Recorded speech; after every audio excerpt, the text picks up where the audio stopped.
and welcome to Pulled Focus. In this series, we are talking to the filmmakers submitting for this year's Deep Fried Film Festival, and today we have with us Paul Blinkhorn. Hi, Paul. Hi, nice to meet you. Good, nice to meet you too. Can you tell us a bit about your submission for this year? Yeah, the film that I've submitted this year is a film called Hand to Hand Combat.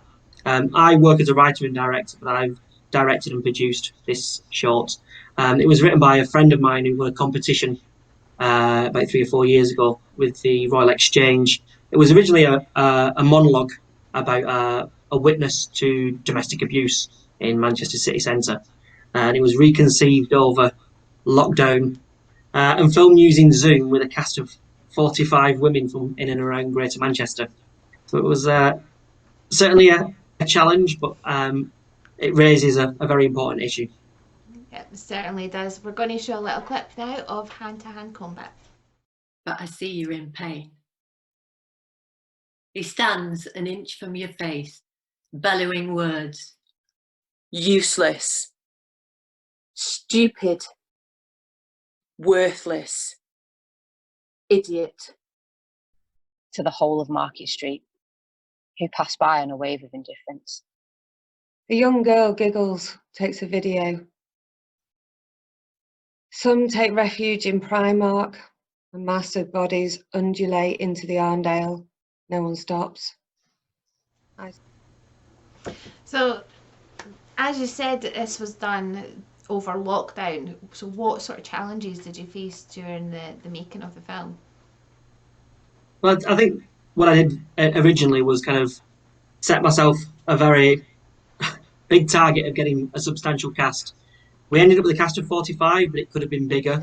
I put an open casting call out, and everyone volunteered the time to make it happen. And everyone who submitted ultimately made the film. So it wasn't cast with just actors. We had non-actors and kind of supporters of raising issues around domestic abuse and domestic violence who I'd never met before, who, expressed an interest in being involved. We had people who were from Manchester who were in different countries at the time when I was filming it as well, because I filmed it over 2 days remotely.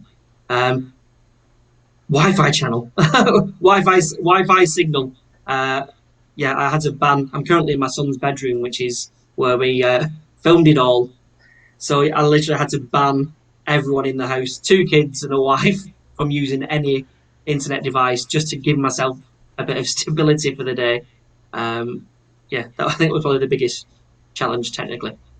I think that was the main bit I was thinking of when I was watching it, is how often I've had to shout, "No one else on the internet," because I've been trying to work from home during the lockdown as well. It's definitely a challenge that you don't really have much control over, does it?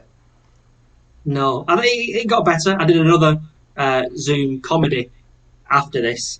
So after working with a cast of 45, I was quite well versed in, right, how do I make this work as seamlessly as possible? And there's quite a few familiar faces amongst the cast in this as well. Yeah, there's a few people might recognise, but they all kind of came in on an equal footing, I think, which was fantastic, and they all volunteered their time, which was great. And what inspired you to make the film? Myself and the writer had wanted to work together for a while. We'd wanted to revisit this as a piece because it had gone down really well at the Royal Exchange in 2018. And then lockdown happened, and I knew even before kind of they started mentioning it in the press, having known people who've been people who've experienced domestic abuse and domestic violence, that it was going to get worse for a lot of people. We were all being told to stay at home, stay indoors. That's the best way to be safe and remain safe. But for a lot of people, for a lot of women, that isn't the case. So it felt only right to kind of do something to raise awareness, and all the women involved equally felt passionate about getting awareness out there and kind of letting women know there's hope. I think hopefully that's kind of what comes out of the message at the end of the film is it's about other people being there to support people, that if they want to come out and want to speak and ask for support, it is there. It may be difficult to ask, but the help is there if people need it. And is this similar to other work that you've done in the past? It is very different. I do a lot of dark comedies, and this certainly kind of doesn't fit that mold at all. But I started off as a theatre director, and originally, like I say, it was written as a monologue, and I think that influence affected my approach to it. Kind of this Greek chorus of women kind of unifying with each other and kind of standing shoulder to shoulder in support. So yeah, it was just a subject I felt strong enough about to feel as a man that I could contribute to the discussion. And Jayne, the writer, was involved throughout the process as well. So it was always good. And a lot of the women who we spoke to knew or had experienced this themselves. As people will see at the end of the film, we use one statistic, which is about how many women experience domestic abuse at some point in their life, and it's stark when you think of the number of women people know in your own lives, to kind of transfer that statistic over and go, well, God, that's quite a substantial amount of the women I know who potentially behind closed doors are having to go through this on a day-to-day basis. And it is good to see kind of the government stepped up and things have changed a little bit during lockdown in terms of the support available, but we're still far from where we need to be in terms of kind of helping support people who experience this. Oh, it's definitely something that it's in the news far too often, of things happening to women and to men as well. Yeah, and that's the thing. And also, it's only the extreme cases that make the news. It's happening to more people on kind of an insipid, kind of small basis over long extended periods of time, and they don't make the news. It's only the drastic cases where sadly someone dies that it really comes back to the consciousness again.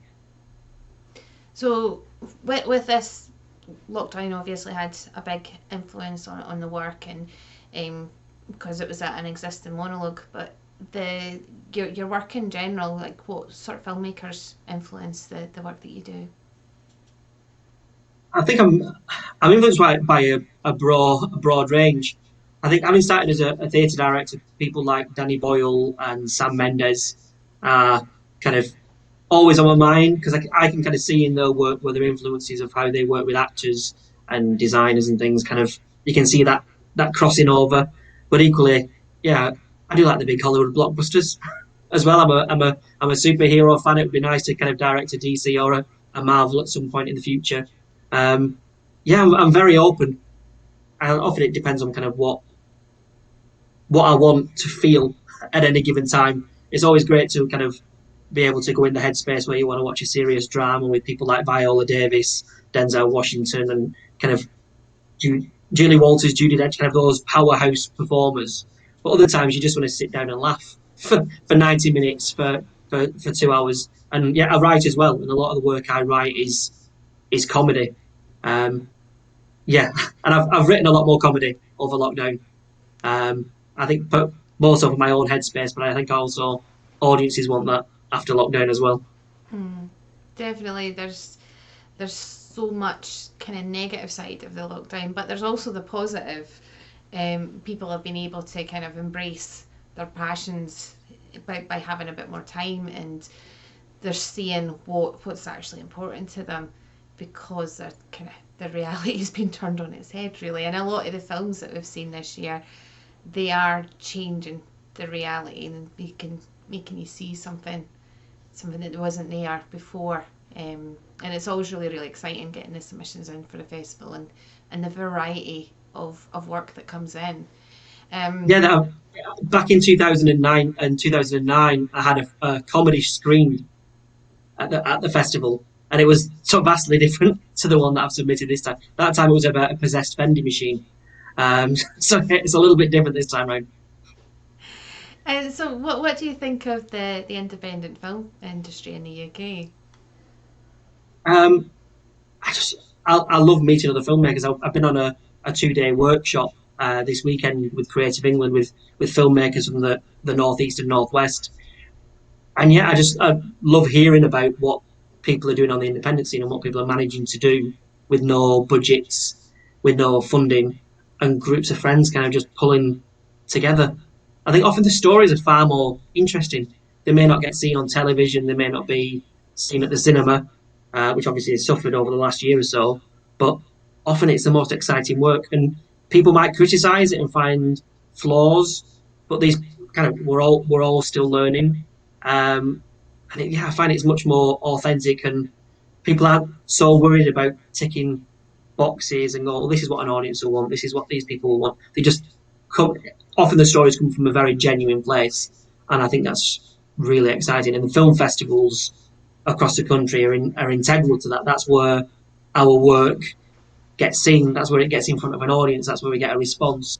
And there's nothing like being in a cinema or being in a bar where the film's being screened, or online now, kind of seeing the comments.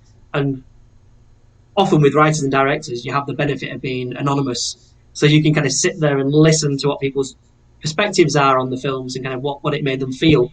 Yeah, and that's why we do it. You'd like to think all filmmakers want to do it for their own reason, but a lot of the time they're doing it for audiences, because they want them to feel things or be entertained or be moved or be challenged on things. And I think that happens in the independent scene far more than maybe the big funded stuff. Often that's about making the money back. Brilliant. A couple of bits picking up while we were talking there. We would normally, under normal circumstances, be showing the films in venues and then be able to get the audience feedback at the time. What we're going to do this year is we will be sending out surveys to those who are watching it, and there'll also be like drop downs so people can select what night they're going to give feedback on as well, because it is important to give the filmmakers information back on what they've achieved and what the audience think. So hopefully the filmmakers submitting for this year aren't going to miss out on that, and we'll still be able to do that. But you are showing the hand-to-hand combat at this year's online festival. So why should people watch the film? It's a company of women who've all come together in their own time because they have faith in what the message of the film is, and I'd like to think that that's enough of a reason to make audiences at least curious to kind of see what it is that has made these women want to be involved. And it raises and discusses a really important issue without necessarily kind of beating you over the head, for want of a better phrase, about what the subject is. It's sometimes work is made because it needs to be made, and sometimes it's made for other reasons. And if this impacts one person's life, then we've done our job. Brilliant. Well, thank you so much, Paul. We are going to be showing you film hand-to-hand combat in this year's festival, and thank you very much for your time today. Thank you for having me. You can see Paul's film along with all the other submissions on this year's film festival, which we will be screening on demand on Facebook and YouTube and Zoom. You will be seeing links shortly on how to get involved. And for now, this has been Pulled Focus, and bye for now.